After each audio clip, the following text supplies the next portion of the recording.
thank you for coming. It's always wonderful for people to take time off and spend some time and take a chance on what they're going to hear. One of the things that we do with Biocognition is bring mind-body together with culture, because the culture is more powerful than your genes. And you'll see at the end of this lecture how your culture is a lot more important than your genes. And one of the things that we do when I go to different countries, I'll ask people to actually get a sense of what the culture has to say. And the best way to do it is I'll ask them, how many people here are good friends? And everybody raises their hand. How many people are ethical? They raise their hand. But if I ask them how many people are brilliant, nobody raises their hand. How many people are beautiful? Nobody raises their hand. With the exception of Peru. For some reason, Peruvians have no problems. They all said, we're beautiful. You know, they raised their hand. It was, but the culture will tell you what you're allowed to experience and we're allowed to accept and what you're not allowed to accept. And one of the things that I'm going to talk about is how the immune system responds to our different ways of looking at contemplative science. How, for example, how if we think we're doing something, if we think we're being humble, for example, the immune system knows if you're being humble or not. You can't trick it. It has a sense of ethics. So what I'm going to do is I'm going to start with, because we assume that we know that emotions are the same for everybody. Emotions are emotions, and they're not. In the Western world, emotions are very different than Tibetan Buddhist psychology and philosophy. So what I'm going to do is I'm going to talk about mostly about Tibetan Buddhist psychology, but in general, just Buddhist psychology. I'm not a Buddhist. I'm a something between a Catholic and a Tibetan Buddhist monk, if that makes any sense.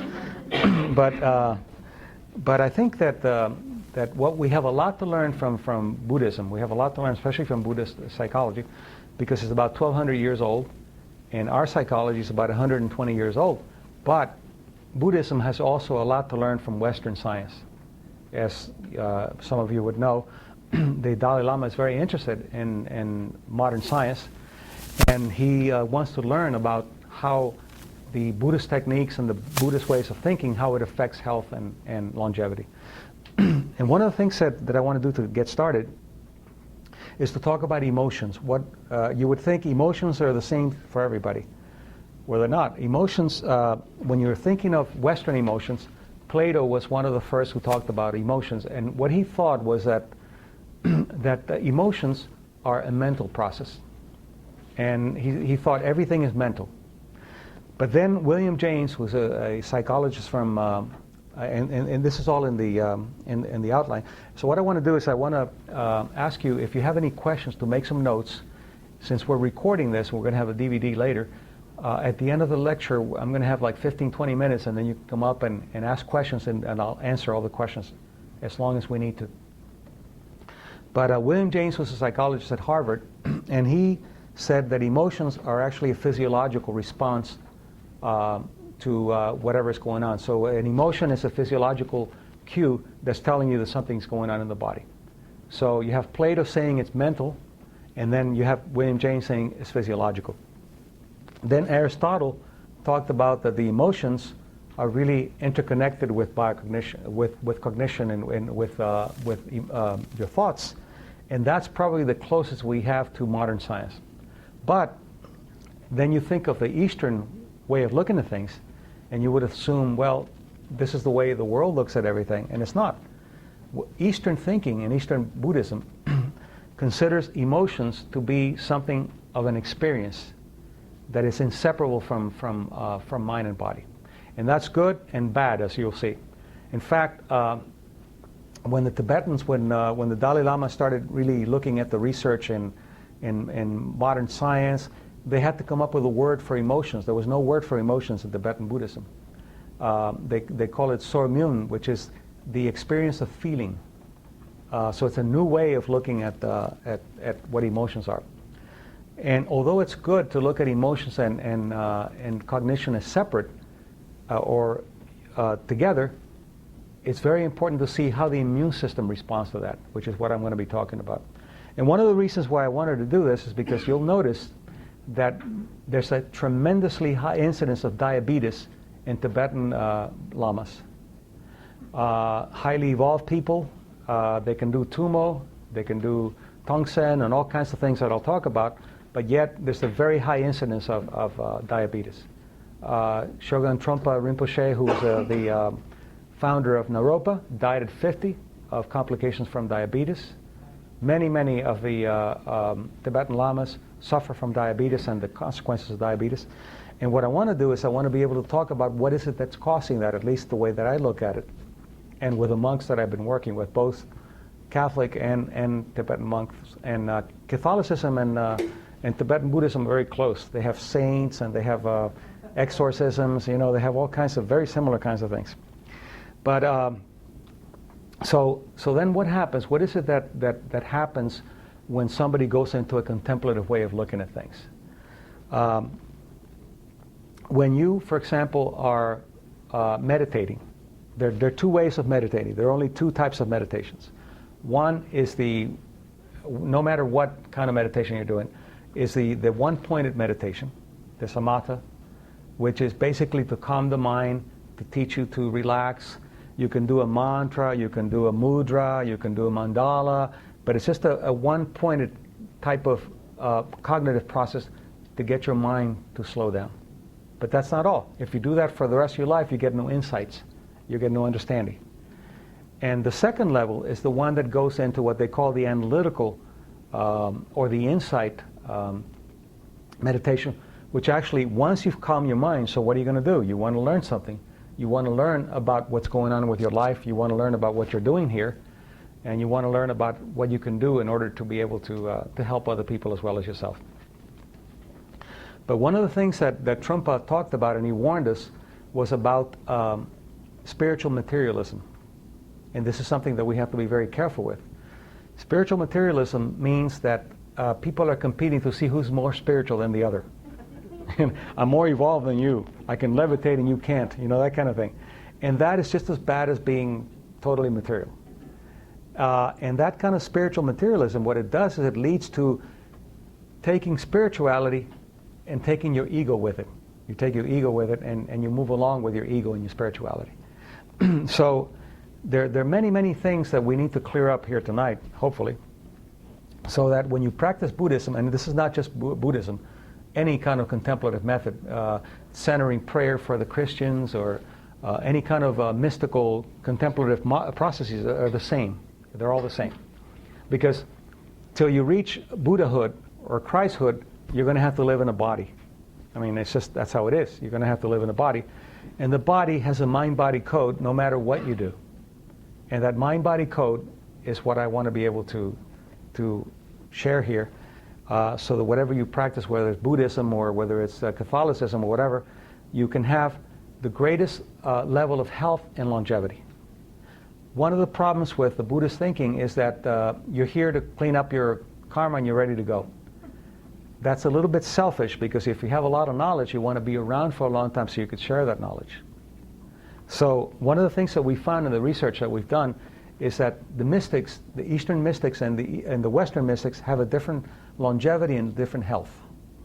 The Eastern live very short, healthy lives, and they're gone. The Western mystics live very long, unhealthy lives, like volvos. You know, volvos will go on forever, not working completely well.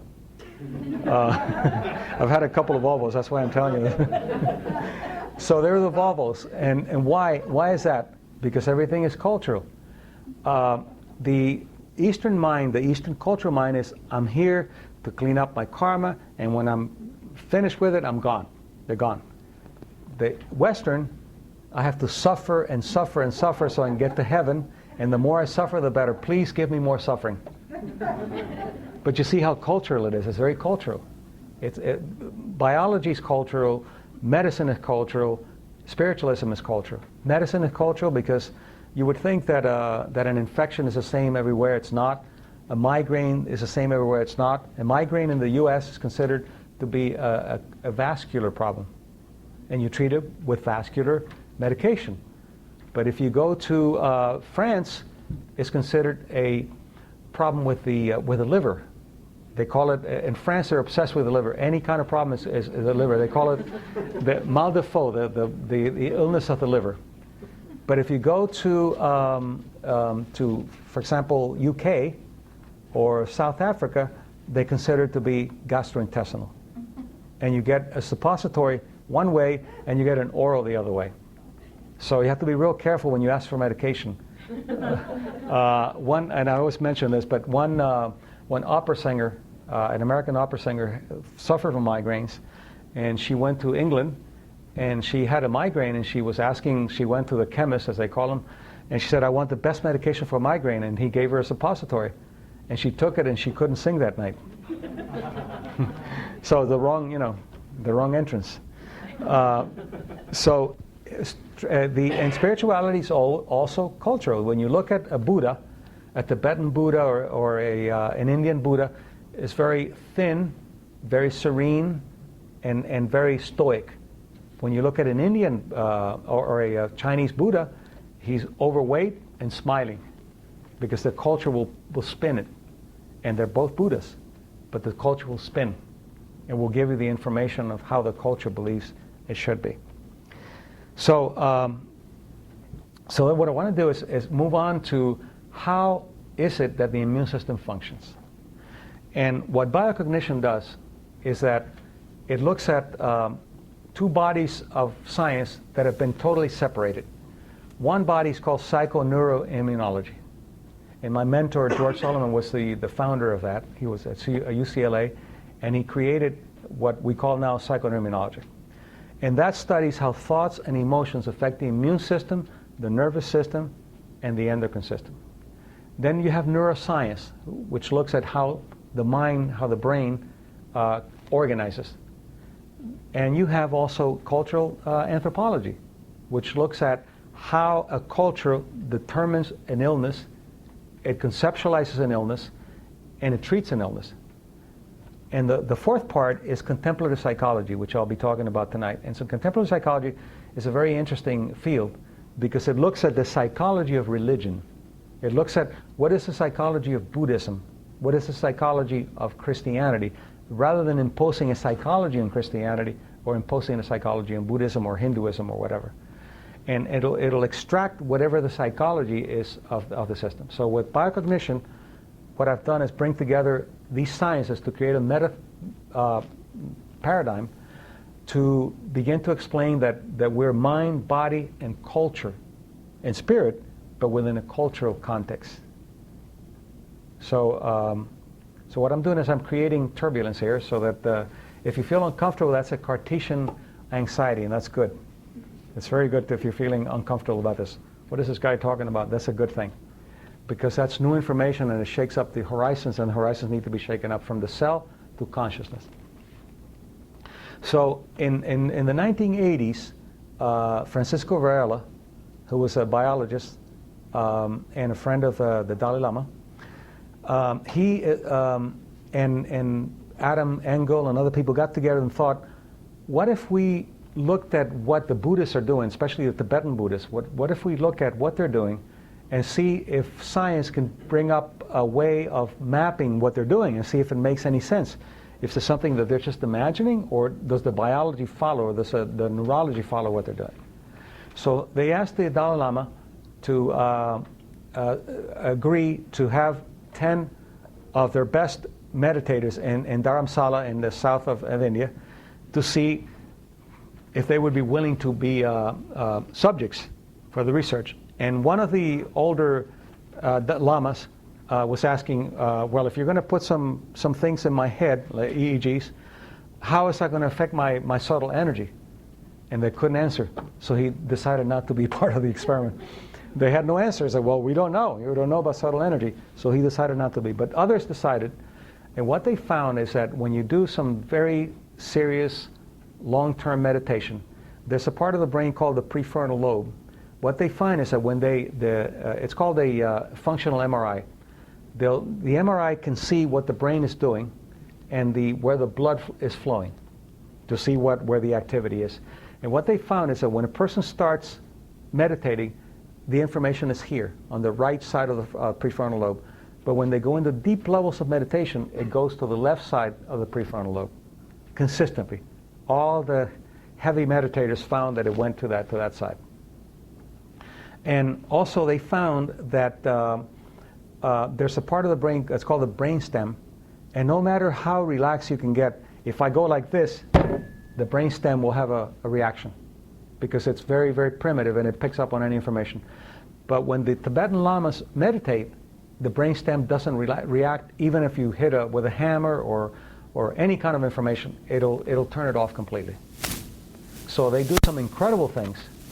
They're able to do some trans-biological kinds of things. But still, there's a problem with diabetes, which I want to get back to as I move along here. So there's some great things that the Tibetan lamas are doing, but there's also some information that they're missing that allows them to develop the diabetes and problems with pro-inflammatory kinds of problems like rheumatoid arthritis and so forth. Now, the Christian monks have different problems. They have prostate problems, and the nuns have ovarian problems and cervical cancer and things like that. Why is that? One of the questions about the Tibetans, why is it that the Tibetans developed diabetes after leaving India in the 50s? And the thinking was, well, it's got to be the diet, because they had a very rich fat diet with a lot of sugar, which was necessary to be in Nepal and Lhasa and so forth. And they're coming to India, to the southern part of India, which is hotter and everything, and that's what's causing it. That's not the case, because there was a study done that looked at what is the difference between the Tibetans that left Tibet, non-monks, and the monks that left Tibet. And what they found was that the Tibetan monks have higher levels of a higher incidence of diabetes. So there's something going on there, which hopefully I'll be able to explain. But then what happens with the Catholic and the Christian monks? Why is it that they have prostate problems? Why is it that the nuns have a lot of problems with reproductive organs? Well, it's because of repression. You repress anger, you repress sexuality, and repression is what causes the problems. For example, hypertension has nothing to do with stress. Nothing to do with stress. It has to do with repressed emotions. One study that was done in San Francisco with they had about 1,400 bus drivers in San Francisco, and they asked them, they checked their blood pressure, and they asked them, how's your job? And some of them would say, oh, it's okay, it's great, it's just it's a little stressful, but you have to, that's how it is, you have to take it. You have to take it, that's the key. Remember this, you have to take it. That's how it is. What can we do about it? Helplessness. The other group, they were asked, and they said, this is just a crappy job. This is really stressful. It's really difficult. We have to be very careful with traffic. Those people had normal blood pressure. The people who said, you just have to put up with it, that's how it is, high blood pressure, repression of emotions. So what happens, I did a workshop with the Vatican. They kind of put up with me, because I tell them that I don't believe in hell, that I'm not a good Catholic, and when they ask me to investigate, they'll say, just don't advertise that, and it's okay, just go ahead and do your thing. But I did a workshop for Catholic bishops and cardinals in St. Lucia, which is a great place. I always pick good places. And it was called the Psychoneuroimmunology of Confession. They loved it. It was great. Because confession actually drops your blood pressure, but you can confess to a microphone or to a priest. But if you're Catholic, your blood pressure stays lowered longer than if you're speaking to a microphone, because you see it's cultural. So anyway, I'm doing the workshop, and I explained to the bishops that the Tibetan Buddhist lamas have a really good technique to deal with their sexuality when they're celibate. What they do is, similar to the Tongsen technique, what they do is if they have a sexual thought or a sexual reaction, they don't fight it like the Catholics do. They let it happen, they let it go to their groin, they let it go to their genitals, and then they bring it up and they filter it through their heart with love and compassion, and it cleans up. No prostate problems. So when I was talking to the bishops and explaining this to them, the young bishops were very interested in finding out about it, but the older bishops said, oh, we don't want to hear about this. This is not really very good. The Vatican will not be very happy with us. So, you know, you have the, but the Tibetan lamas, the older are the same. They're just as rigid as a, so, you know, it's a, so the key here is repression. What are you repressing? Even if you're very evolved, what are you repressing?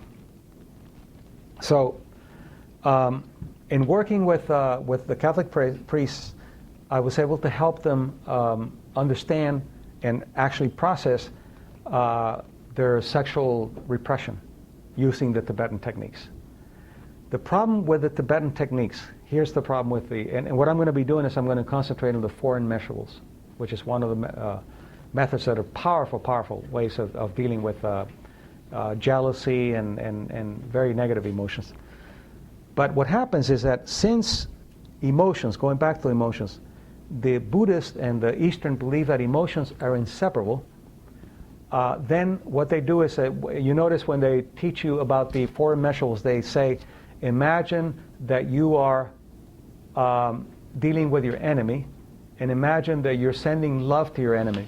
Imagine rather than feel. So the embodiment is what's so important. The immune system, unless you're into Buddhahood, unless you've reached Buddhahood, the immune system still responds to a human being. So if you say, I am forgiving you, that's an intellectual cognitive process. But since Buddhism does not separate intellectual from emotions, it assumes that it's responding to both, and it's not. What modern mind-body medicine and psychology does is that they understand that the mind and the body are inseparable, but emotions and cognitions are different components that they have to be addressed. So for example, you notice how when people in all languages they have profanity. If they hurt themselves, they don't go, oh gosh, this hurts a little. They say, shit, you know, because that word has an expression that allows the energy to be released. And you can say merd or mierda in Spanish or whatever. Each word it's not like, it's strong. Why? Because that's the evolution process that we have. We have to, in fact, when you hurt yourself, if you hit yourself, you're hitting yourself with tremendous power, but that power goes against you and you have to release it. That's why animals do this when they get hurt. They release the energy. And since we're human beings, you can use profanity to release it, and then you can go back into Buddhahood. But it's very important to be able to do that. Because the immune system will not pick up on things like that and will not say, yeah, you know, you're just really so evolved. No, you're not. You're not. It doesn't work that way. And then you develop diabetes and all these other kinds of problems, hypertension and so forth. So how do you deal with it? What is it that you incorporate from modern science? And when I started, and I talked about Varela and Engel and all these other people, when they went to the Dalai Lama and got 10 of their best meditators, they found, as I mentioned, that it goes from right to left prefrontal lobe and all kinds of things. But then the Dalai Lama got very interested in looking at science and seeing what is it that science can provide us? What is it that it can give us? Because as you know, those of you who are Buddhists, Buddhism doesn't look at brain function. It doesn't look at immune function. It just looks at the whole person. Neuroscience can tell you what is going on with the brain, and if you know what's going on with the brain, then you can replicate it. So instead of being evolved in 20 years, you could be evolved in 2 years. You get the information that the brain needs.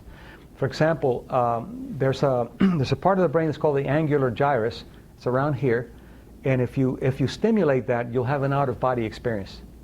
Actually, you can see yourself outside of yourself, and you can have an experience that it might take 20 years for a person to meditate to do it. Now, that doesn't mean that you can explain everything, because, you know, the reductionist people will say, oh, so there's no such thing as mysticism, there's no such thing as spirituality because it's all brain function. No, it's not like that. The brain was designed so it could have out-of-body experiences, so it could have spirituality, so it could have a connection with something greater than self. So For example, the genome, the people that have studied, that have looked at the genes, and they thought we can explain everything. We have a gene for homosexuality, we have a gene for alcoholism. That's crap. It doesn't work that way. Why? Because the genes, there's something called epigenetics, and we know now that the genes are constantly interacting with the environment. You're not predisposed to anything other than what you do with your world. Your genes are constantly interacting with the environment, so that's why they call it epigenetics. They used to think that you're born with a set amount of genes, and this is it, and if your parents had cancer, you're prone to cancer. It's not like that at all. It's what you do with your life and what you do with your consciousness. One of the things that I do with the immune system model is that I'm presenting a model of the immune system, and I don't want to bore you with the science, but basically the immune system is not a protector. The immune system is a confirmer of the consciousness that you present to it. It's not a protector. It's the consciousness that you present, that's what it'll do. George Solomon found that men who were HIV positive, the CD4, these are the T cells that are affected by the virus. And CD4, they're called helper cells, that's what the virus kills.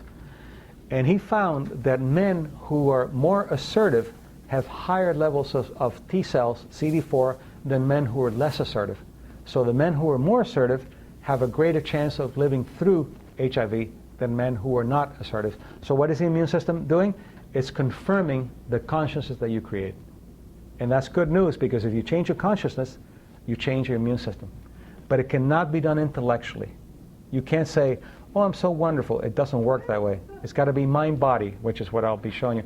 And I think if we have time, what I want to do is show you a technique to do the immeasurables, embodied immeasurables, so it's not creating diabetes, but actually creating health. So another thing about the immune system, think about this. If the immune system is a protector and a defender, why is it that it doesn't reject food and pills? Have you thought about that? I gave lectures to immunologists and they said, oh, we never thought about that. Well, you should. It's not a protector. It's a confirmer. And what it does is it's contextual. And I'll just give you a little bit of information, then we'll take it into the immeasurables. The way that it works is that there's a part of the immune system, it's called the mucosal immune system. And what it does is that, think of the context, look how beautiful it is. If you take food in, that's a foreign body. If it's protecting you against any foreign body that's not self, it should reject the food. It can't reject the food because you die. So what's going on? It's got a system, a contextual interpretation where it says, okay, if the food is coming in oral, if the food is coming in with proteins, a lot of proteins at a time, if the food is coming in and it can't reproduce itself to protect against germs, we'll let it in. But then there's another thing that's just so fascinating. There's something called IgAs. These are the antibodies that the body has in the saliva to fight upper respiratory viruses. It's in the saliva and it's in the blood. So the IgAs are antibodies. They protect against germs, right? But what happens when it's in the saliva and the food comes in? It's coming oral, it's coming a lot of proteins, and it's not reproducible. The IgAs become protectors of the food rather than antibodies. They become protectors. They cover the food with IgAs, which are antibodies, but in that context, they're protectors, and it goes to the intestines or to the stomach, and the stomach reads it. It's coming in oral. It's not reproducible to protect you from, like if you eat some food with germs. The IgAs are protecting it. We're going to let it through, and it goes through. It's all biosymbolic. But what if a doctor, a person in authority, says, guess what? You just had some food that's contaminated. Immediately, the IgAs turn into antibodies again, and you vomit or you pass the food another way. Biosymbolic completely. So the immune system is a biosymbolic confirmer of the consciousness that you create. If you have a defenseless, disempowered consciousness, you're going to have a disempowered immune system. If you have an empowered consciousness, you have an empowered immune system. Illnesses are easier to treat than the fear that you have of coming out of the illnesses and then having to do what you have to do without the illness.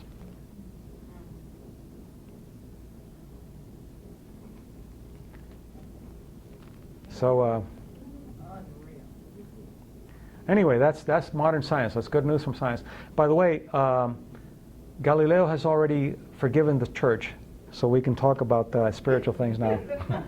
They gave him a hell of a hard time when he said that the Earth was not the center of the universe.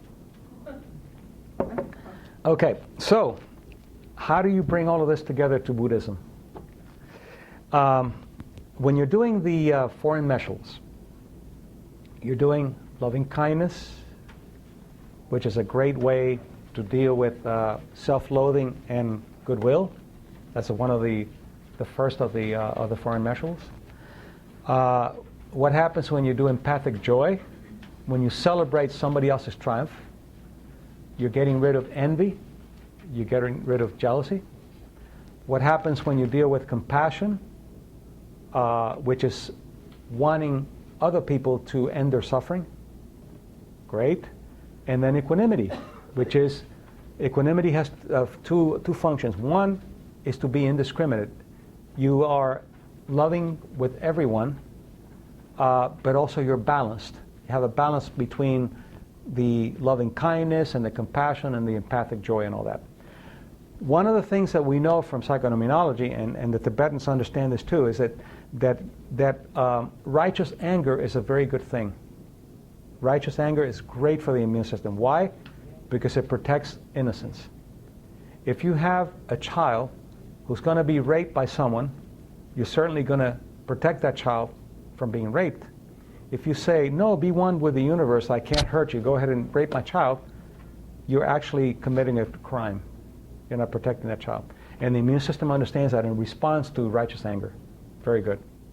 I had a patient who was HIV positive, and he decided not to take any medication because his life was meaningless, with all the cocktails and everything. And we were working on using some of these techniques, and he was keeping his what's called the viral charge low, and the T cells high, which is the T cells that are attacked by the virus. But then his son was accused of murder. Wrongly accused of murder. So he was at Vanderbilt, and they told him, look, there's no way that you can really get involved with this. If you try to fight this, you're going to go into AIDS. There's no way. Your immune system can't handle that. But George Solomon had talked about righteous anger. And he had talked about righteous anger being an important thing is protection against innocence. And even the Dalai Lama says that when he talks about anger and when he talks about hostility, he says that protection against hostility is an act of non-hostility. So anyway, so I told him to, instead of doing that, rather than give up, he would have died if we would have given up, to fight this and to find an attorney and give him hell and protect his son. So he did, and they thought it was crazy. They thought that, psychologists don't know anything. So about 6 weeks later, he called me and he said that his viral count, his viral charge was the lowest it had been, and his CD4 T cells, which are what he needed, were the highest that he's ever had, because he was in righteous anger. Now here's the problem with the Tibetan four immeasurables. The Chinese have done atrocities to the Tibetans. They have killed, they have raped, they have burned temples, and you can't send loving kindness and you can't send empathic joy unless you get aware and you become aware that you're really pissed off. It's very important. But since and pissed off is a clinical term, by the way, so unless you really embody that anger, any kind of empathic joy, and this is my belief, any kind of empathic joy, any kind of compassion will not be understood by the immune system. It would be misunderstood. And this is why. We send signals to the immune system. We say, I don't want to feel this emotion anymore. I don't want to feel anger anymore. I am beyond my anger, or I'm not able to feel my anger because anger is bad for me. How does the biology work? How does it say, okay, I'll do what you say? Because remember, it's a confirmer. What it does is it uses endorphins. Endorphins are the natural anesthetic that the body has, right? Endorphins are good. You work out and you get endorphin highs. But what happens if you say to your system, I don't want to feel anger anymore? The only way that it can anesthetize you is with endorphins. The only way that it can turn it off so you don't feel it. What happens when endorphins are high on a chronic basis? It affects your glucose metabolism. Your glucose goes up, insulin goes down, and it can't fight it, and you develop type 2 diabetes. The way that we treat diabetes is by dealing with the anger. With physicians, of course, and with the medication and everything, but we've had some very, very good results with diabetes because diabetics are repressive of their emotions, especially their anger, and very controlling. So this is why many of the Tibetan Buddhist lamas have diabetes. And this is why the 4 Immeasurables and everything else that they want to do doesn't work, because it's a cognitive process. If you say, and remember, when you learn about the 4 Immeasurables, they say, imagine that you are loving your enemy. They're not saying, feel what it feels like to love your enemy. And it feels like hell, because you can't love your enemy before you get angry with them. So the technique is to get angry first, and then love them. But you have to let your body experience that. And this is the technique that we're going to do at the end, if we have time, so you can learn how to do it. And it's not just to forgive the Chinese. It's if you're using it to deal with an enemy, you have to be able to feel the anger first before you go into the higher levels of the exalted emotions. Because the immune system cannot differentiate between Buddhahood and bodhisattvas and lower levels. It just says, if you're repressing, I'm just going to have to send you some endorphins. And if I'm going to send you some endorphins, it's going to affect your glucose level. So that's an important thing. Why? Because although Tibetan Buddhist psychology is 1,200 years old and ours is 120, we have a lot to learn from them, but they also have a lot to learn from us and how the immune system functions. And by the way, the Dalai Lama is very open to this. He's been having every 2 years, he'll have with Dan Goleman and Richie Davison and all these, Varela before he died, meeting with them and actually learning about what is it that we can pick up from you to make our lives better.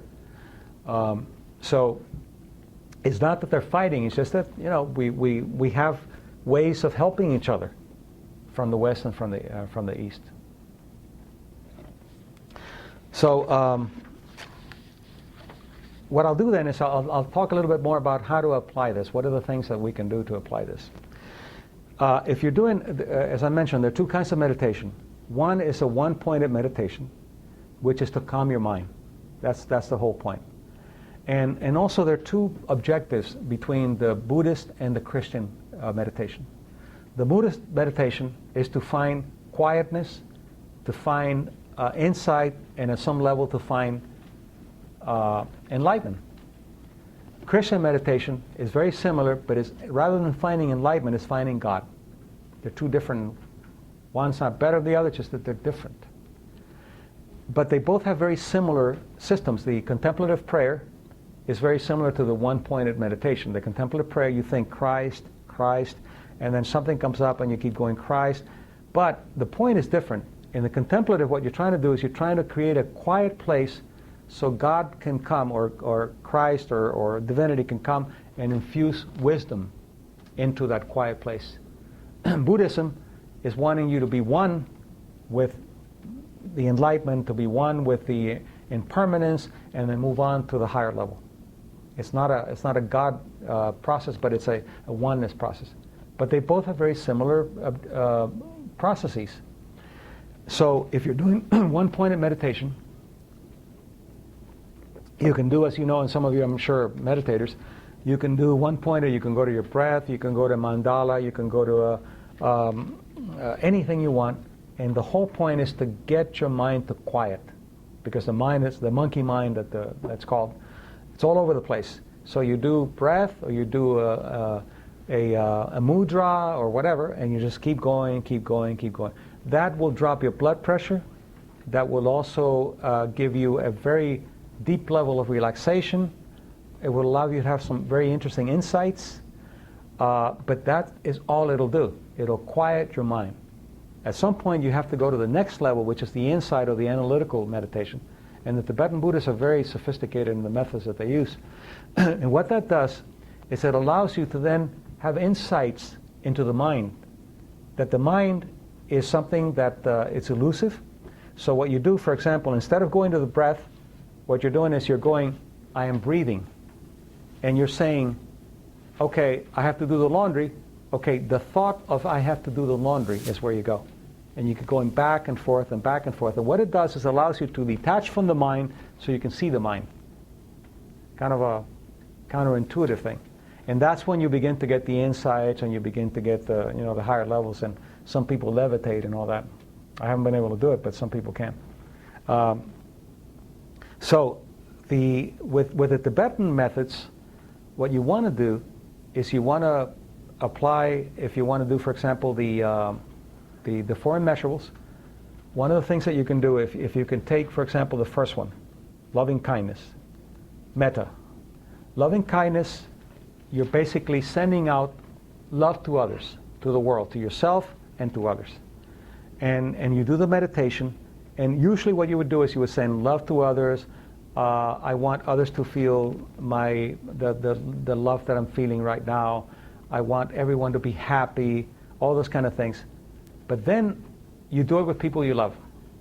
But when you get to your enemy, which is the technique that says, all right, go to your enemy and then imagine, don't imagine, feel what your enemy feels like.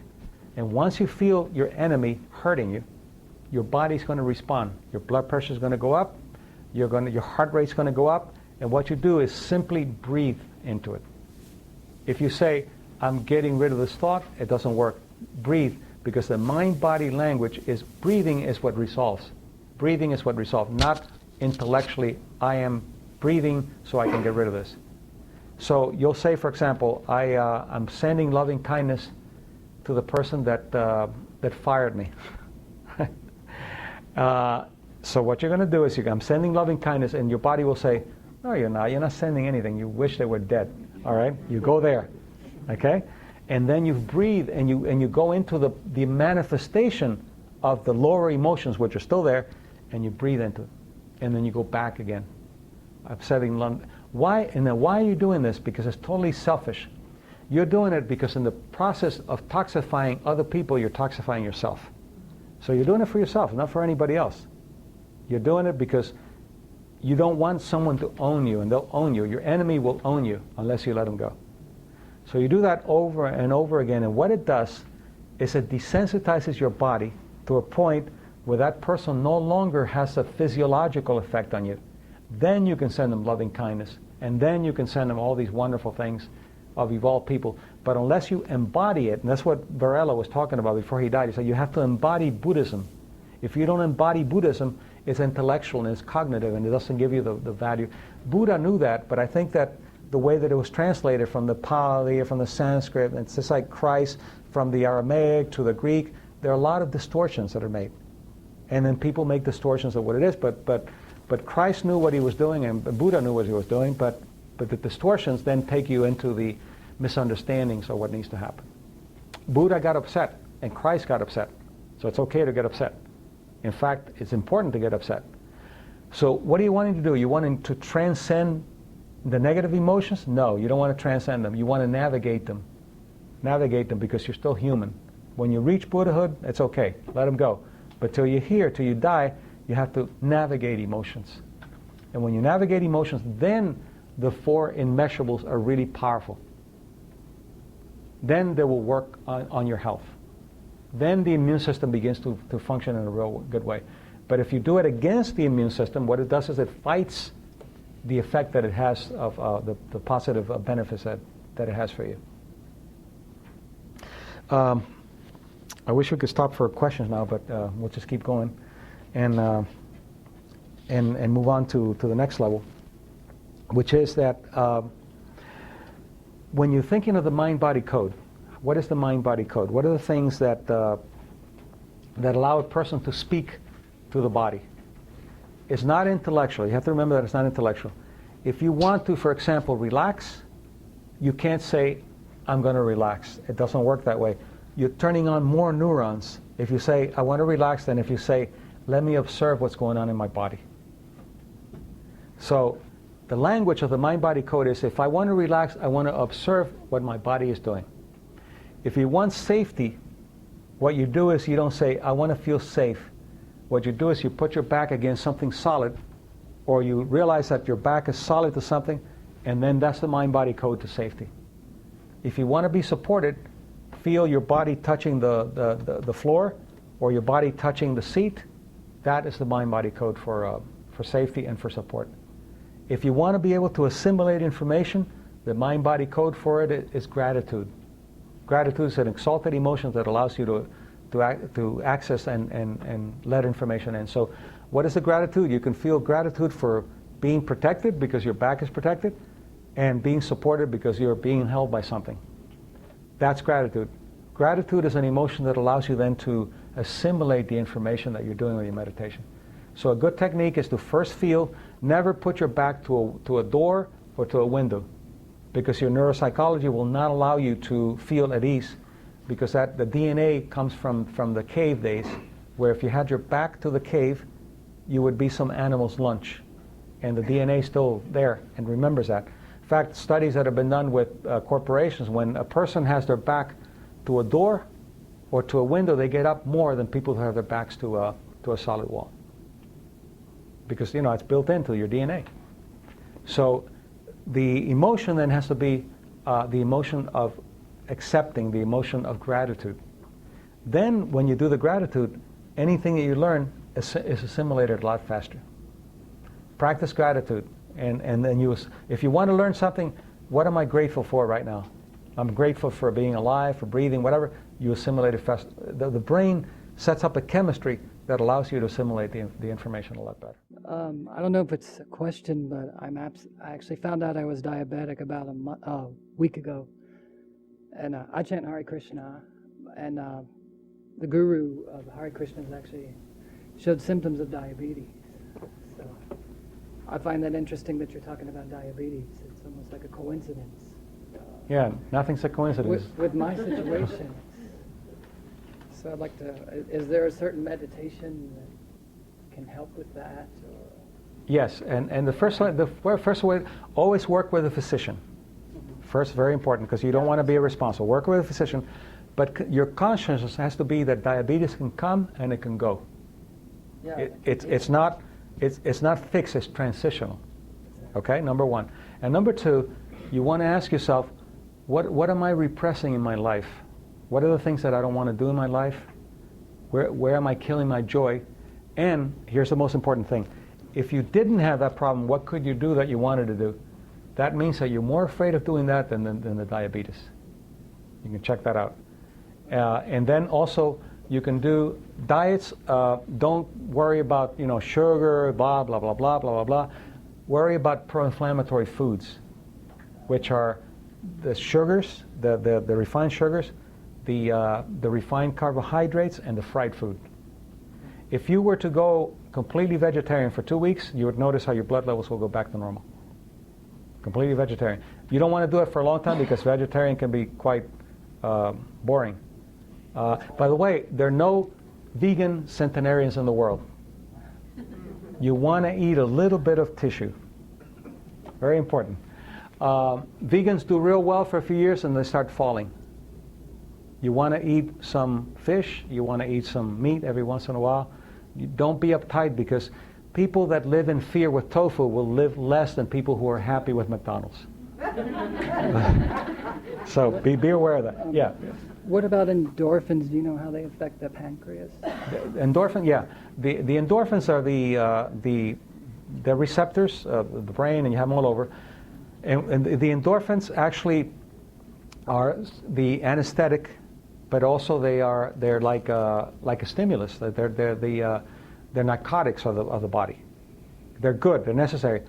But if you have too much endorphin because you're repressing emotions and you're repressing things in your life, then what it does is it affects the amount of insulin that you build in your body and the way that the glucose is recovered. It takes longer for the glucose to be recovered, and it doesn't allow it to go into the cells. It stays in the blood, and that's what keeps the sugar levels up. So one of the things you want to do is and we'll do the meditation of letting go and allowing yourself to feel, what would it be if I could be completely free with my emotions, but also the co-authors, who taught you to repress emotions? Father, mother, who taught, not to blame them, but who taught you how to repress your emotions? And that if you're happy, what would be wrong with being happy? Because joy is a very dangerous emotion. You have to be real careful with it. Joy is very dangerous. Take it slowly, because our culture says you can't be joyful for a long time. You got to suffer a little.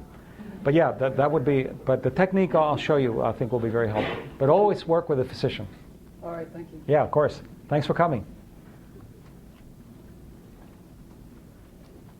So going back to the first part of your question, or your first part of the lecture, you were talking about culture. And a big part of the American culture, I believe, is codependent behavior patterns. Yeah. Which is tied to lots of emotions and fears, and repression goes right with codependence, Yep. speaking from experience. So I would like your thoughts about culture and codependence and how that, I've looked a little bit at insight meditation, Jack Kornfield's work. Mm-hmm. So thoughts you have about that. That should give you something. Okay. Well, yeah, you're right. We have created a culture of victims. People apologize for being healthy. And they'll say, I had pretty good parents. I'm sorry, but my parents were okay, and I didn't have nobody abused me. We have that kind of culture. I'm a survivor of television abuse. It's just like that. It's crazy. And my thinking, and some of you might be upset, is that we have created illnesses based on marketing. ADHD is not an illness. ADHD is a marketing scheme. I'm a neuropsychologist, and I can tell you that it's not an illness. It's novelty learning. It's a way of learning that's different than what you learn in the classrooms. Addictions are not illnesses. They're conduct disorders. Problems with will. Problems with self-esteem. Addictions are not illnesses.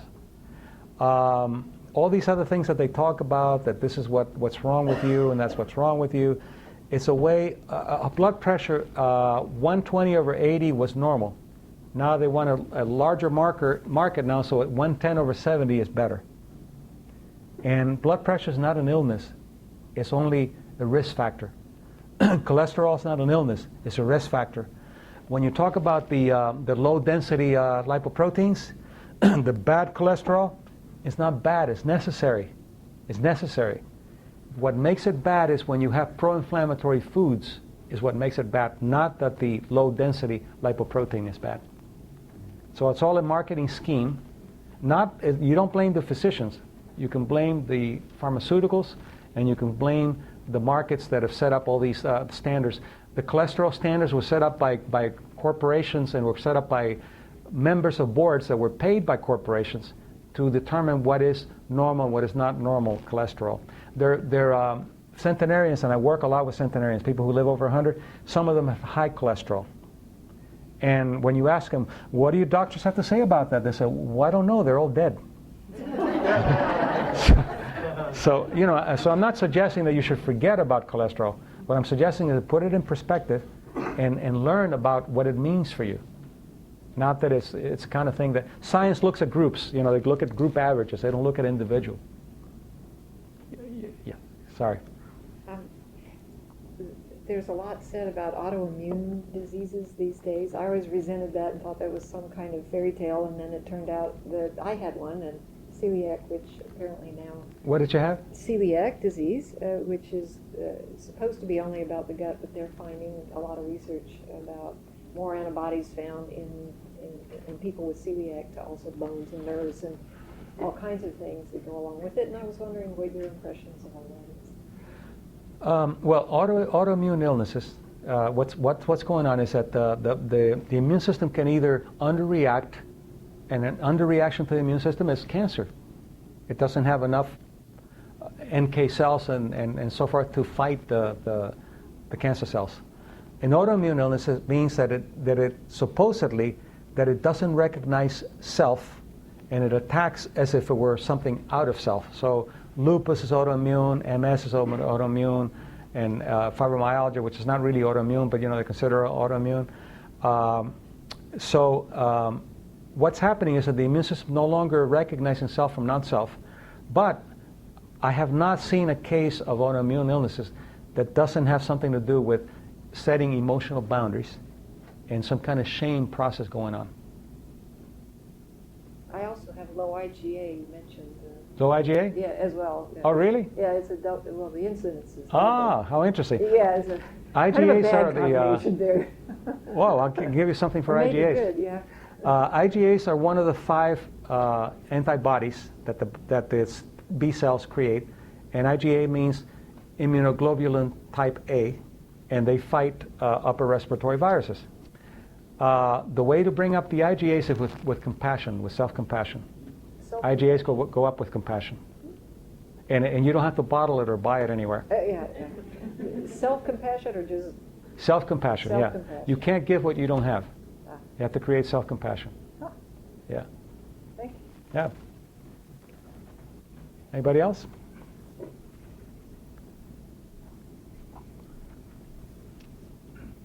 Would you talk a little bit more about the effect of meditation over a long period of time and for long periods? Sometimes when I'm going through something, I'll meditate for a longer period of time than normal, and I'd like to know more about the effects on that.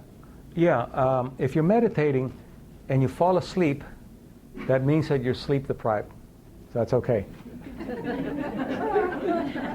Get some sleep, If you meditate too much and it's more than you need to, then you might be using meditation as a way of avoiding life.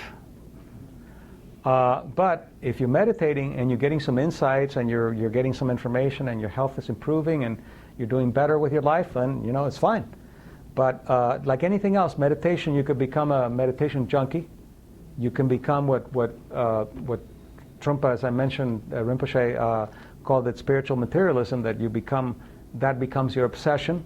So you have to be real careful. Just like with spirituality, like anything else, you have to be careful so you can have a balance. Equanimity is the one that puts a balance into everything. Equanimity of the 4 immeasurables tells you, okay, am I doing too much loving kindness? Am I doing too much this? Am I doing too much that? And one of the things that's really important to consider in compassion is that karuna, the concept of compassion, is compassion toward others.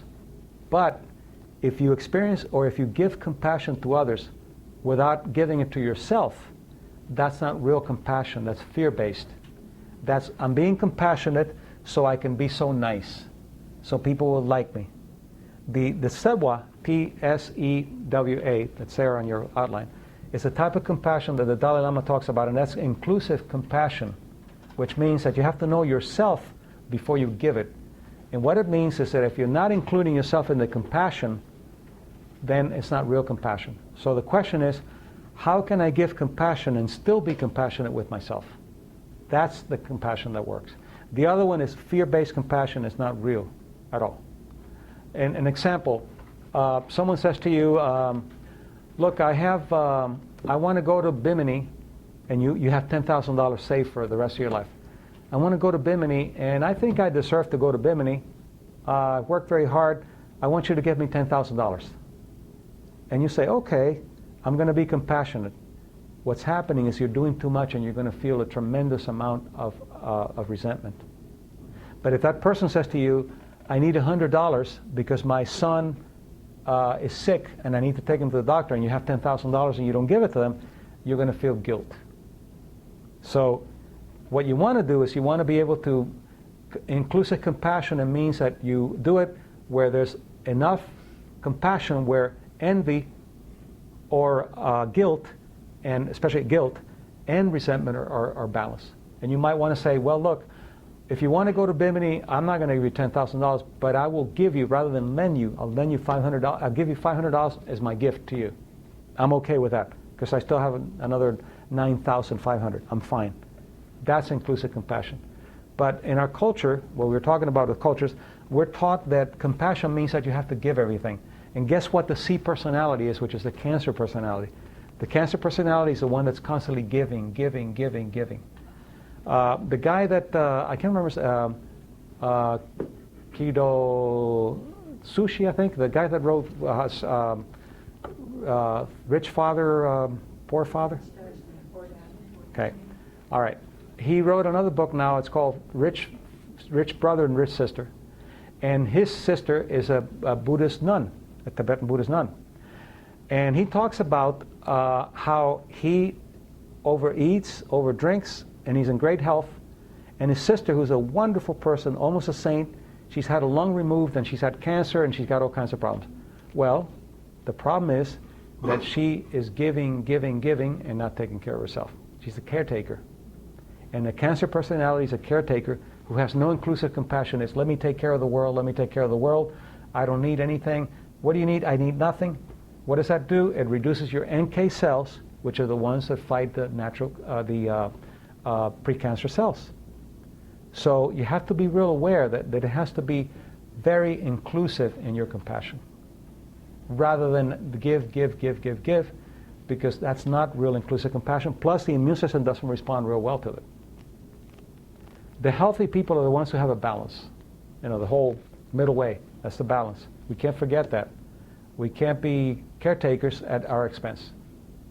You have to get angry with people. You have to have righteous anger. It's very good for you. You have to be able to express your negativity with your enemy, and then love them, but be negative with.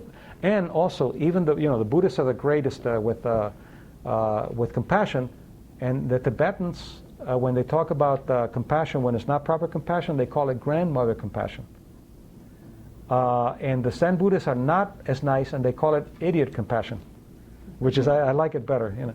And I was teaching somebody a Tibetan Buddhist technique where because in Tibetan Buddhism the grandmother is very important. They're the kind of the source of love. And I was having him imagine, because I was trying to bring up the IGAs, by the way, that person. IGAs is loving. In unconditional loving, meaning that people that have loved you and allowed you to be yourself bring up your IGAs. And I'll show you in a minute the technique. But anyway, I was having him imagine his grandmother. And I was seeing him as getting really tense. And I thought, why is he getting tense? You know, he's supposed to be relaxing and feeling good. And he said, this isn't working for me. I said, why? He says, do you use your grandmother? I said, yeah, I use my grandmother, but my grandmother was a real bitch. I said, okay, use your great-grandmother. So you have to be careful. See, it's all cultural. You have to be real careful with what you're doing. Because if you have the wrong person for compassion, it's not going to work. So he used an aunt that was very loving, and then it worked. One of the techniques that you can do to bring up your IGAs, you sit quietly. You pay attention to your mind. Don't try to relax. You pay attention to your mind. Once you quiet your mind, you cross your arms. You gradually and very softly caress yourself. And think of all the people that have loved you and have allowed you to be yourself. That have allowed you to be yourself. That's kind of the love that you're wanting. IGAs go up. If you have a cold, do that, and IGAs will go up. Simple. I can't get any sponsor from the pharmaceuticals to back up these lectures because you can't bottle these things. So Rita, I'm sorry, it's not going to work. So psychoneuroimmunology has shown us how we can do things with our mind and with our environment without necessarily having to do everything with medication. Now, medication is necessary. I'm not going against medication, but be real careful with what I'm noticing, that I'm traveling all over and looking at different cultures, and some people very proudly will say, oh, I don't take Prozac anymore, I take St. John's wort. Same thing, it's external. Healing has to come from the inside, not from the outside.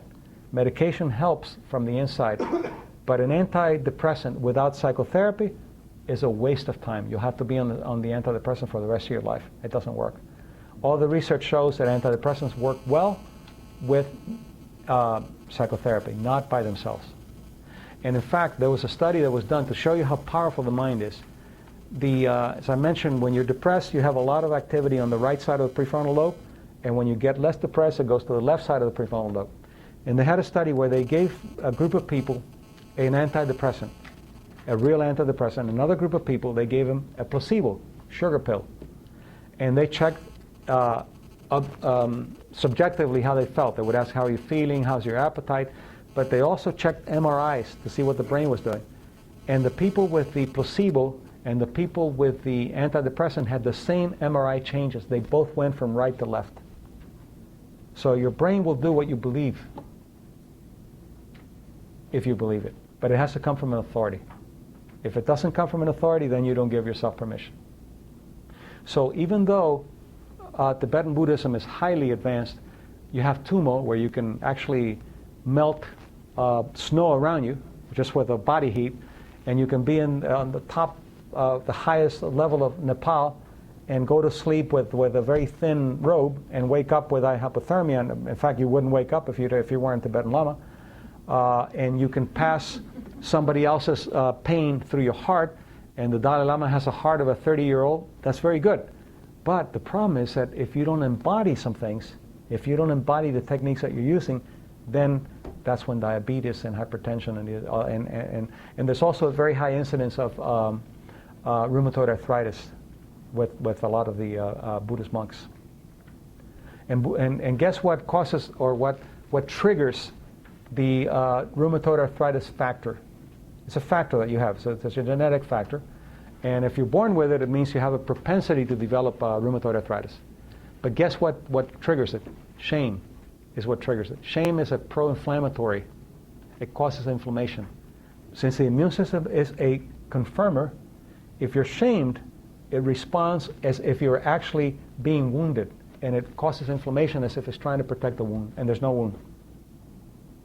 Yes. My question is, for the residual, I have a chronic, I have asthma, so I have this, the residual. So from the point that you find out or use these techniques to,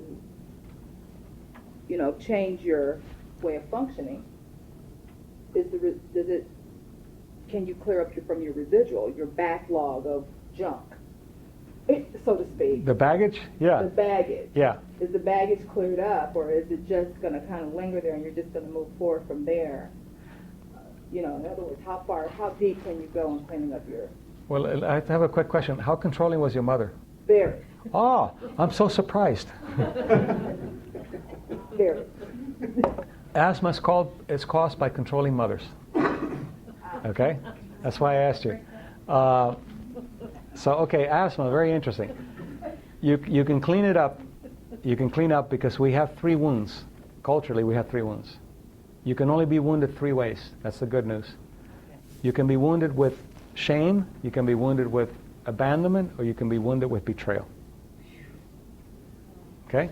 So, you have to clean up the wounds, and if we have time, we'll do a technique to show you how to clean up the wounds and then bring it up with the 4 immeasurables. But what happens with asthma is that asthma is literally, I can't breathe. Okay? But I can't breathe not only breathing, but I can't breathe emotions, I can't breathe anything because I'm being controlled. In one case that I presented for the Psychoneuroimmunology Society in Germany, on an asthma case, so you can see how asthma is a constriction of the bronchioles, and the good news is that if you have to use an inhalant, it's a really good way to deal with it. You can learn how to deal with it. What you do is any kind of medication that works fast, we can use techniques, biocognitive techniques. So what I did with this asthma person, but let me show you how you can see how the culture shapes the asthma. This guy was very strong when he was a little kid, and his mother was very controlling. She told him that he couldn't play football because he would have an asthma attack from the ground, but he could play on the band. The band was okay, but not football. It's the same, floor, same ground. And then she told him later he's not smart enough to be able to go to college. And she told him that he wasn't smart enough to take care of his own finances, so she would pay his bills and she would write his checks, a 30-year-old guy with a wife and a 4-year-old son. So that's how we started. So I told him that you're either going to have to upset your parents or continue to have the asthma. So he thought he'd had enough, so he thought, okay, so he got the checkbook back and he started asserting himself. So we used a technique that we call it, it's a biosymbolic way of counter-conditioning. And it works really well because if you have an illness that requires medication that works fast, it's really good. The inhalant works fast. So what he would do is at any time that he would use the inhalant, physiologically he would have his bronchiole expanded. He would imagine, in his case, he imagined the inhalant itself. Okay, so as soon as he began to feel the release, he would imagine in his mind, he would relax and imagine the inhalant. And he would do that over and over and over again. He kept practicing it. And then he started getting better and better, and he would go to Vanderbilt, and I would tell him, oh, you're doing really well with the medication. I said, but I'm not taking the medication. Oh, no, but probably the medication had an effect. They can't believe that it's anything other than reductionism. It's not just Vanderbilt, anywhere. I went to Vanderbilt. I'm not just knocking it, but it's very reductive. So one day he has to test it because he goes to a lake where his parents had a place, and it was in the middle of autumn. You know how it is here. There's a lot of pollen and everything. And his mother, the co-author of the illness, asked him, it's the co-author, yeah. She said, did you bring your medication? And one of the things that you have to learn when you're working with co-authors is you have to lie to them because they're more powerful than you. People that change their diapers are more powerful than you. Remember that. That's a Buddhist dictum. No. But anyway, so he lied to her and he said, no, I have my medication. He didn't. But she planted the seed already. So that night, he wakes up in the middle of the night and he has an attack. He was 20 miles away from the nearest pharmacy.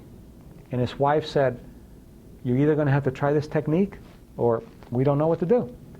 So he went ahead and he did it. And he didn't realize he had done it for so long and so well that he could actually see the expiration date on the inhaler. Amazing. And the moment he saw that, it stopped. It had the same effect as the inhaler. And we're using that. We're doing research now in Venezuela and Peru and here using those techniques to deal with asthma. He hasn't used an inhaler in 2 years. And he's completely free. Every once in a while he'll have it and then he'll do the biosymbolic inhalant. But if you're going to do something like do it with your doctor, but it works. It's very easy to treat asthma. But also you have to upset your co-author. Well, it's interesting that you say that because I kind of let her go a couple of years ago, and I haven't used my inhaler as often. So it's interesting that you're saying that. What my pulmonologist said I needed, I have not had to use it as frequently or anything. So it's with me, but You're freeing yourself. yes, Yeah. I let her go. Yeah. And then you can do a technique of actually letting her go and feeling. Always embody everything. Anything you do, any technique, any Buddhist technique, Hindu technique, embody it. I'm letting go of my mother. How does that feel? Breathe into it. I'm letting go of my mother. How does that feel? Breathe into it. If you don't, it's an intellectual process and it will not work. It doesn't work. You have to embody the process. Well, great. That's very good. Yeah. And you don't require any medication for that. But that's how it works. There was another study that was done that's very interesting to show you how you can bypass the biochemistry. There was a study that looked at how a constrictor, a bronchial constrictor, how is it affected by the authority figure. So what they did is they gave someone an injection of a constrictor, which is supposed to constrict your bronchioles. But they told them it was a dilator.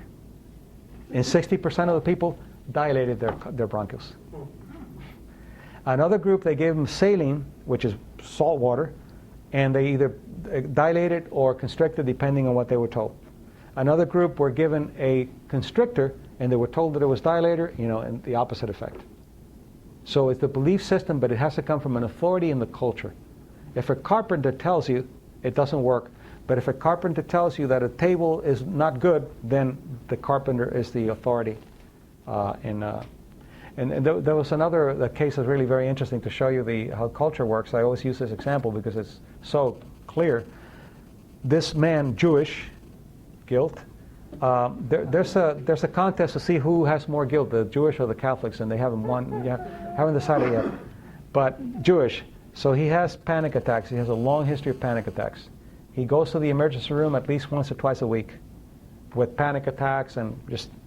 So they told him that the Benedictine monks had a technique that might help him. So he went to the Benedictine monks, and the Benedictines are very mystical, really very sophisticated Catholic monks. So he goes there and he starts meditating, and when you meditate, what happens is you disinhibit, so things come out. So he starts having a panic attack, and he calls one of the monks and he said, "You need to get me to the hospital."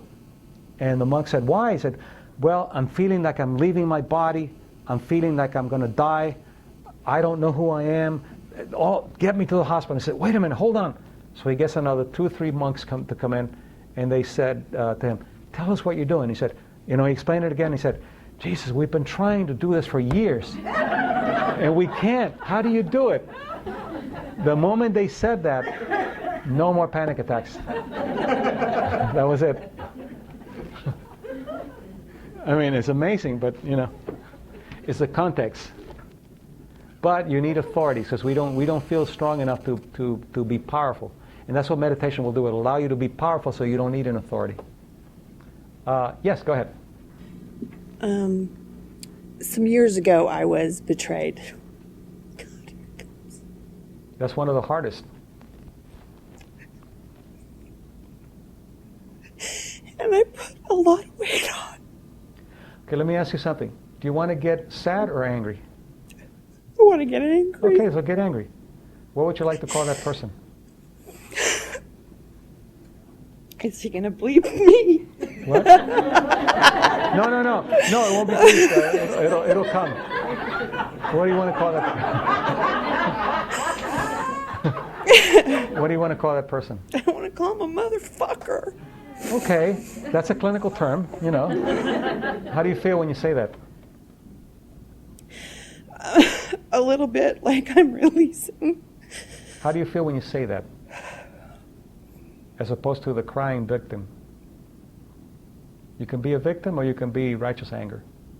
Which one do you want? I want righteous anger. All right, so what is he?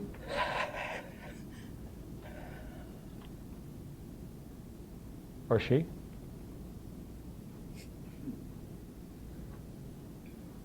He's a motherfucker. Okay. It's not totally there, but I can work on it. How do you feel when you say that?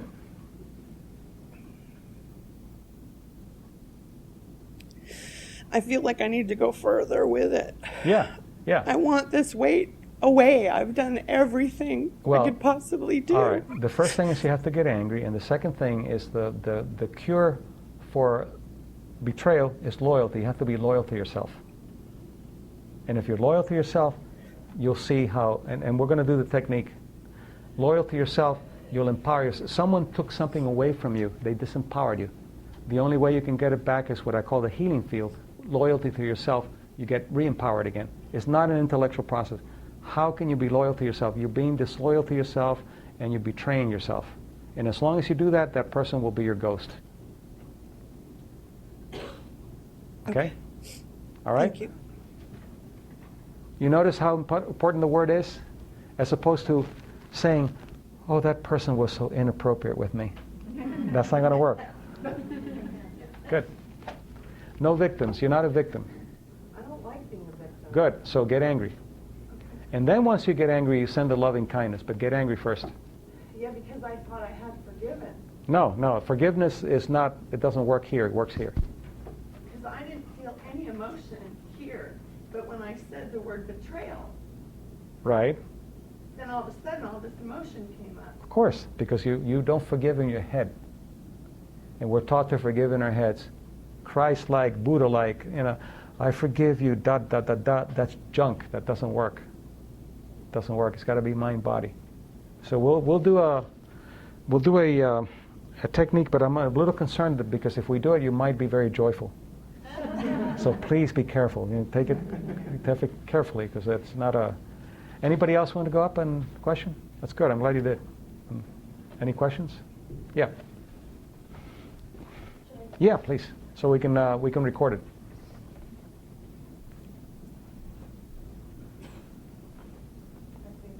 Yeah, yeah, you can pick it up. Pick up the whole thing. Okay. Yeah. Let me see. First of all, I'm very healthy. I'm very happy to be as healthy as I am. A couple years ago, I was with a long-term partner who had cancer, and I saw him through it as his caretaker for 8 months. And during those 8 months, early on actually, I started waking up 1, 2, 3 in the morning with anxiety attacks. I have never had an anxiety attack and while I was awake. And I continued to have them and went to emergency 2, 3, 4 times, and my GP was trying to get me to take medication. I didn't want to. Finally, after the 3rd visit to ER, I thought I better take something. So 2 years later, I'm still on the medication for anxiety attacks, Effexor, and have had, it's been a rough 2 years for several reasons, and they keep saying I should stay on until things kind of calm down. I really want to get off the Effexor if I can, and if you have any suggestions for that. Okay. I'd like that. Yeah. Always work with your physician, but anti-anxiety medications, and Effexor is not just an anti-anxiety, but are made pharmaceutically to be taken for 6 weeks, no longer than that. But the pharmaceuticals want you to take it forever.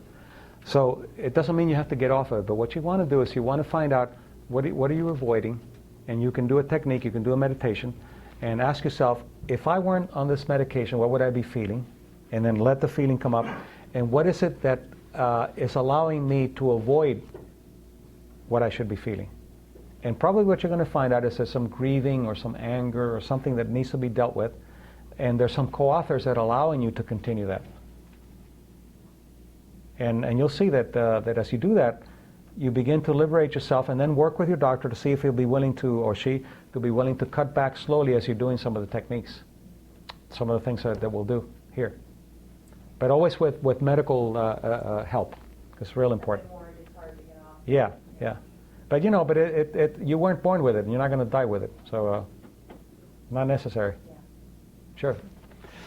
All right, so I guess we have, what I wanted to do is to show you a technique.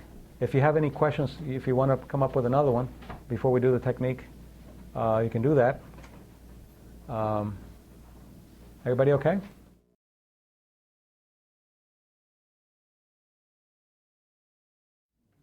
All right. Okay, so what I want to do is want to pick one of the 4 immeasurables, and then you can do all the others at home. And what we're going to do is take one of the immeasurables and embody it, like I talked about from the beginning of the lecture. You want to embody the immeasurable so it can actually have an effect at the immunological level, not just at the intellectual level. Okay?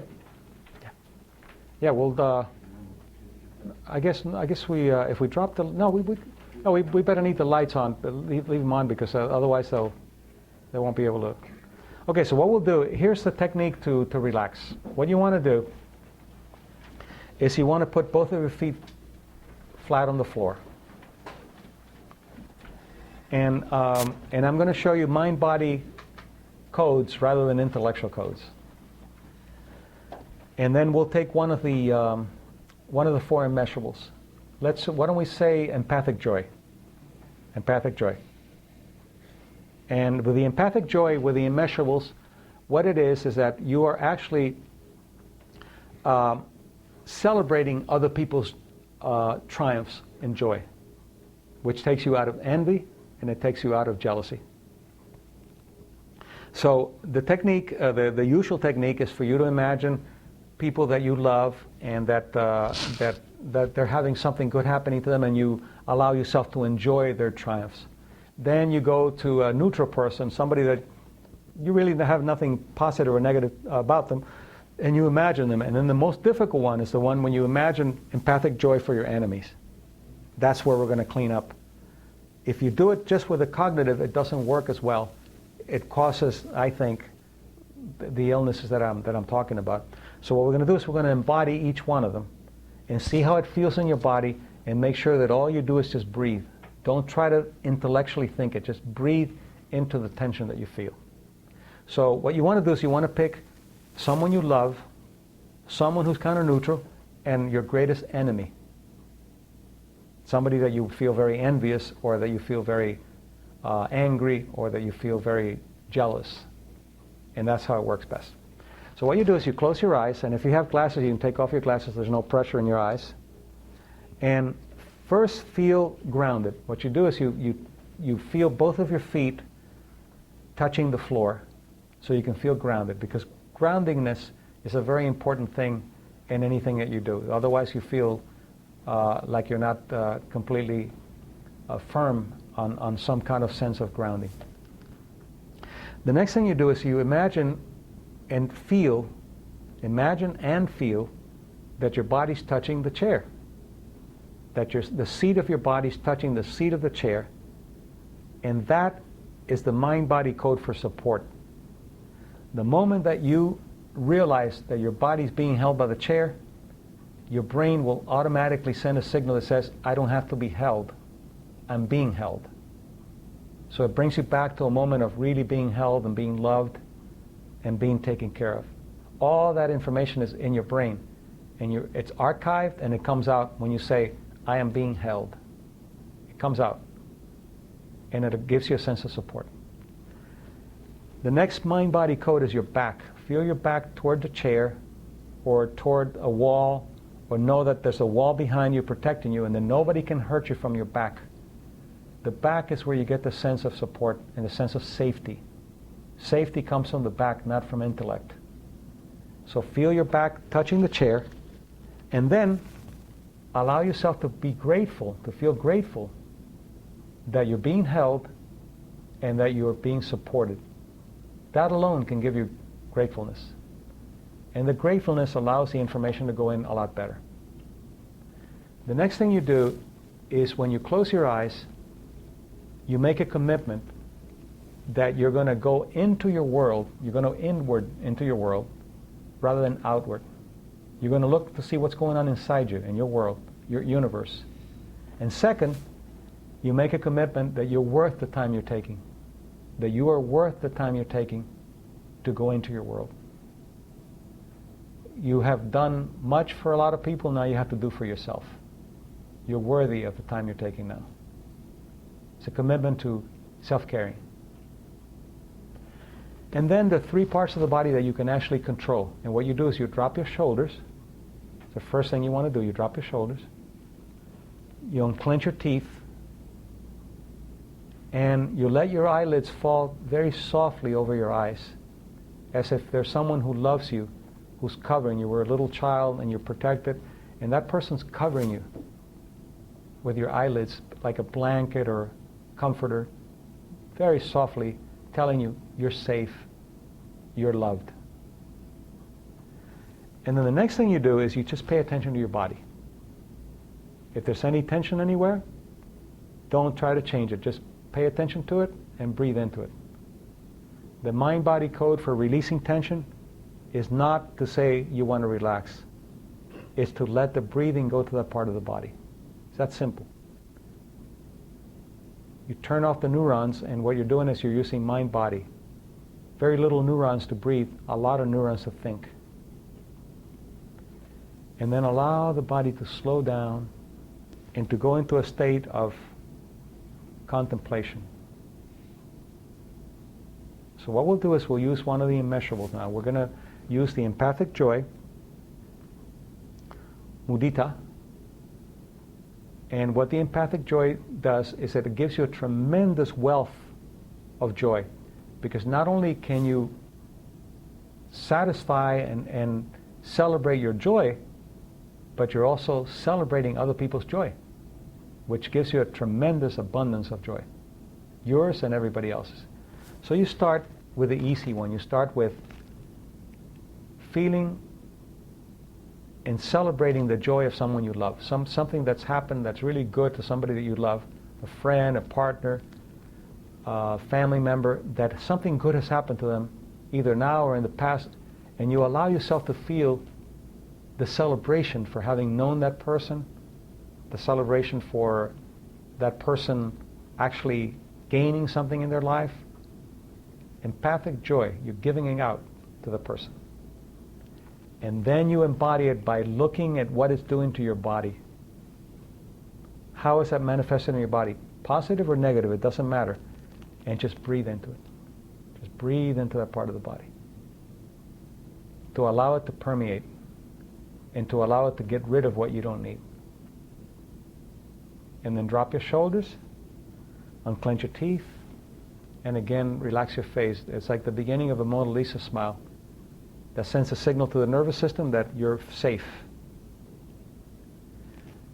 Now we're going to go with a neutral person, somebody that really doesn't matter. It could be somebody that you see when you're driving every day, or somebody that you say hello to. It has no emotional connection. And imagine that something really good has happened to that person, that they got a new promotion, they got a new job, they bought a new car, something that they're really happy about. And allow yourself to celebrate their joy.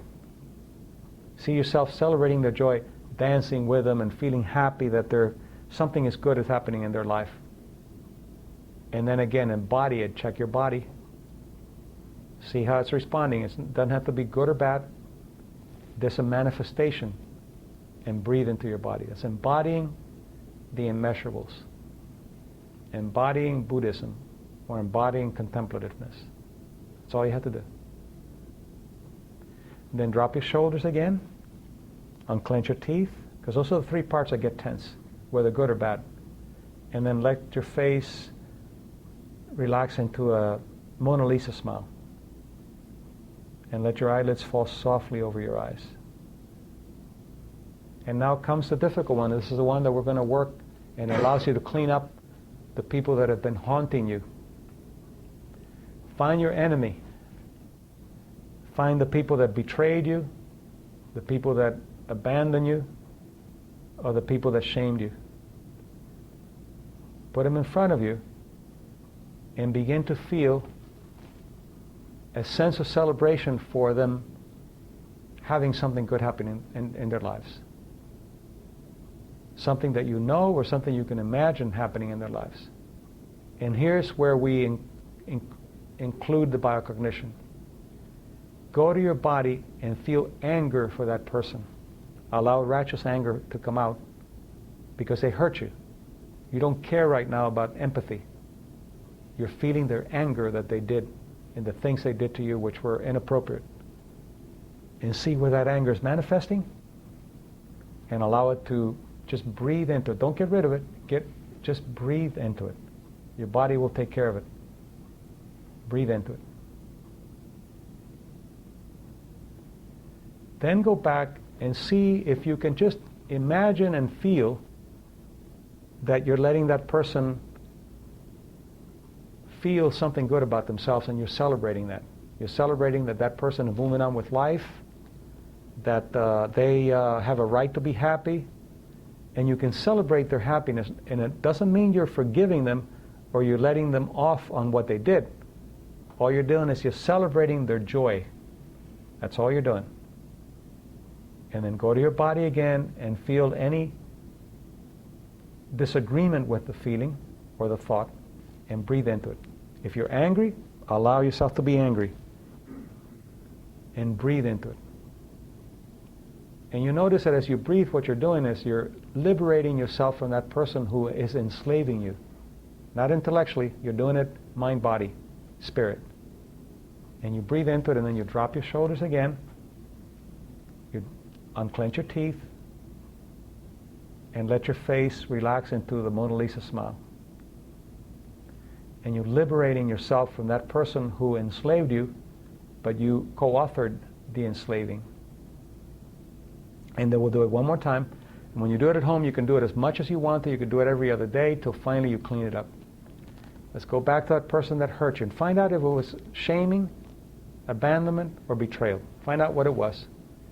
And see how it feels in your body, being shamed, being abandoned, being betrayed. And breathe into it. You're not forgiving the person, you're just letting go of that person, which is a form of forgiveness. Forgiveness is intellectual and doesn't work. This works. And then breathe and go back and allow yourself to feel celebration for that person's joy, because in the process of doing that, you're also feeling joy for yourself. In the process of being angry with someone else, you're feeling angry with yourself. In the process of hating, you're hating yourself. So you're doing it to free yourself, not because they're worth it. They're not worth it. You are. And then again, breathe into that anger or breathe into the joy, whatever it is that you're feeling. And you're going to find that each time it gets easier and easier to let go of the person. And here's the hardest part. Allow yourself to feel the empathic joy, knowing that you no longer have to be a victim of that person, which means that you can't use that person as an excuse to not be joyful anymore. That's the key to the empathic joy. That person no longer is an excuse for you not to feel joy. You free yourself, and that person cannot enslave you into not feeling joy. That's inclusive empathic joy. That's what it's meant. Inclusive empathic joy. And then drop your shoulders, unclench your teeth, relax your face, feel your body touching the chair, you're supported, feel your back safe, and feel the gratitude to yourself, not to anybody, but to yourself for what you've been able to do tonight. You celebrate who you are. And take a deep breath so you can seal that into your consciousness. And that's embodied empathic joy. And what we'll do is count from 1 to 5. At the end of the count, open your eyes and experience the empathic joy, including yourself. 1, 2, 3, 4, 5.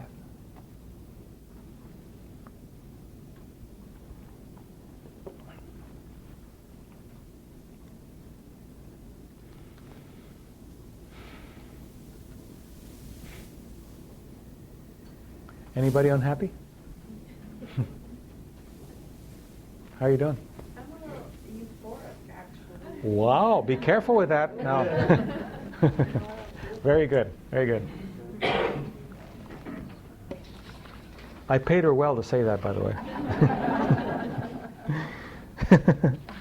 Okay, we have about 10 minutes, and what I'd like to do is just to, if you have anything that you want me to clarify, anything in the outline, just go up and ask the questions, and I'll try to answer them if I can.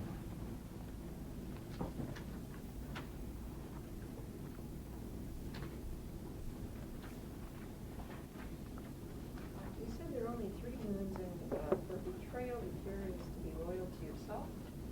How about the other 2, abandonment and shame? Okay, yeah, I'm glad you brought that up because I forgot. There are 3 wounds, and they're archetypal because they happen in every culture. The culture will tell you how you're going to be wounded, but the wound of shame responds the same way immunologically. Shame is healed with honor. Honor. Honor is an anti-inflammatory emotion. Shame is a pro-inflammatory emotion. Abandonment is healed with commitment, but commitment to yourself. It's all to yourself. And betrayal is healed with loyalty to yourself. Now, abandonment feels, and when you go to you can use the technique and try to feel the first time that you felt abandonment or betrayal.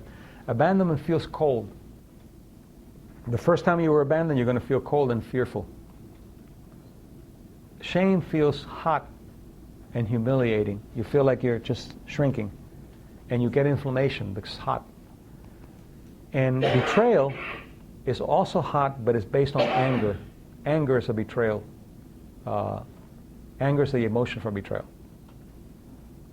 So what you do is you can do a technique where you actually do the same thing we did here, and go to the first time that you felt abandoned, betrayed, or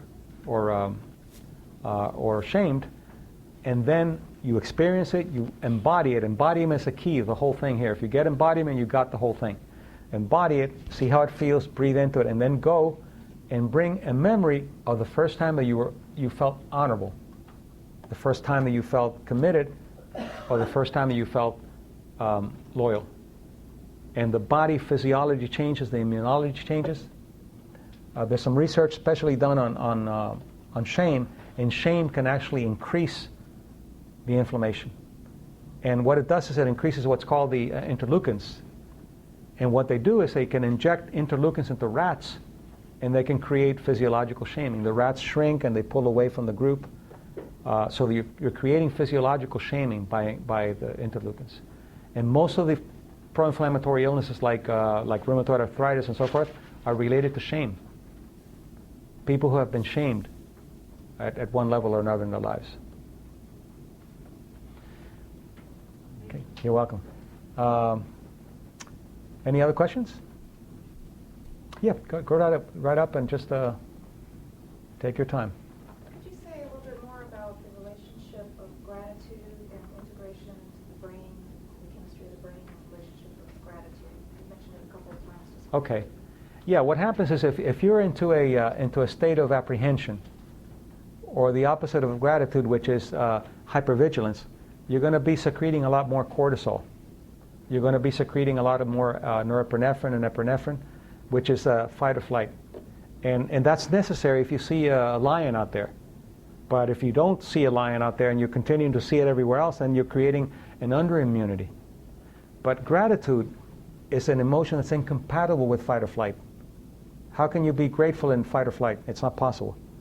Compassion is incompatible with hatred. So what you do is you let the exalted emotions counteract the fear-based emotions like jealousy and envy and all those kind of. But you have to embody it. You can't intellectually do it. And the problem with one of the limitations of Buddhist psychology is that it doesn't differentiate between emotion and cognition. And as I mentioned, they had to invent the word. The sormung is a word that means the experience of feeling, because there was no word for emotion, because they were one. It's called experience. And they can't be separated, but they have to be looked at. What is the emotion that I'm experiencing now, and what is the cognition that I'm experiencing now, although they're one. Yeah, they're kind of sailing. They have a gestalt that goes up and down. And that's one of the limitations that's what I think where Western science can help Buddhism, Eastern Buddhism, quite a bit. So if you want to, for example, deal with and the studies with IgAs, what they found is that the IgAs, as you remember, are the antibodies that protect you against upper respiratory viruses. David McClellan did some research with that, and he found that when you're exposed to compassion, like for example watching a video of Mother Teresa, your IgAs go up significantly. And another group he tested were watching a Nazi army film of the atrocities, the IgAs went down. So don't watch television when you're eating. It's not good for you.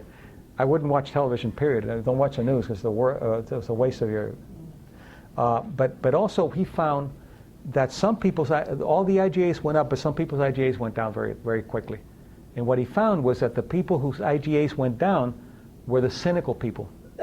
People that had a cynical way of looking at the world. This is why imagery doesn't work real well. You can bring IgAs up, but if you have a cynical consciousness, the immune system will confirm your consciousness. So the people that were cynical, the IgAs went up with compassion, and it went right back to the cynical consciousness. The people that were not cynical, the IgAs stayed up.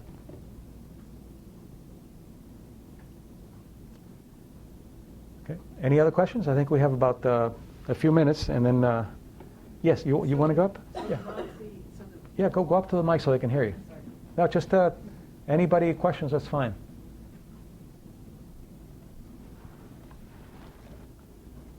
So you're saying with that research that the people watching the Nazi atrocities that were not cynical, their IgA stayed up? No. With all the people that saw the atrocities went down independent of, but the people who saw the compassion, only the people who had a compassionate consciousness stayed up. The way they found that out is that they did another study to find out what was going on, and they had and they added a projective test. They had a little picture of a man and a woman sitting on a bench, and they asked them to write a little story about it. Some people said, oh, they're in love. This is their first anniversary. Loving. The other people said, he caught her with another man. He just found out that she has cancer. You know, those are the ones who the IGAs went down. Okay, anybody else? I think we just have a few minutes. Yes, go right in. So what is the antidote to cynicism? To what? So what is the antidote to cynicism? The antidote to cynicism, it's self-loving. Self-loving is the antidote to cynicism. When you feel cynical, you're afraid of getting hurt. And you want to find out which is the wound that's making you afraid. So if you're cynical, you're protecting yourself against shame, against abandonment, or against betrayal. Go back to the co-author that taught you betrayal, who taught you whatever the other wounds are, and then work through that with the technique that I mentioned, and then what happens? Your cynicism goes down. Cynicism is a protection. That's all it is. It's a protection against being hurt. Every illness, every dysfunction had a function at some point, and it loses a function and it becomes an illness. Fibromyalgia had a function. You learned to be hypersensitive, hypervigilant, because somebody was abusing you before you could go to sleep, and you learned not to go into delta sleep. Fibromyalgia can be treated very easily. It's a deficit of delta sleep. So it had a function. Your grandfather would come in and abuse you sexually. You had to be hypervigilant. And you couldn't go into delta. You couldn't go into deep sleep. You had to stay light into alpha and beta. But now, your grandfather's not there anymore, so it's become an illness, and we call it fibromyalgia. So how do you deal with it? By learning to retrain your nervous system and your consciousness that you no longer have to be hypervigilant, that it's okay. But it can't be intellectual. It has to be mind-body worked. Okay, well, thank you very much. Enjoyed it?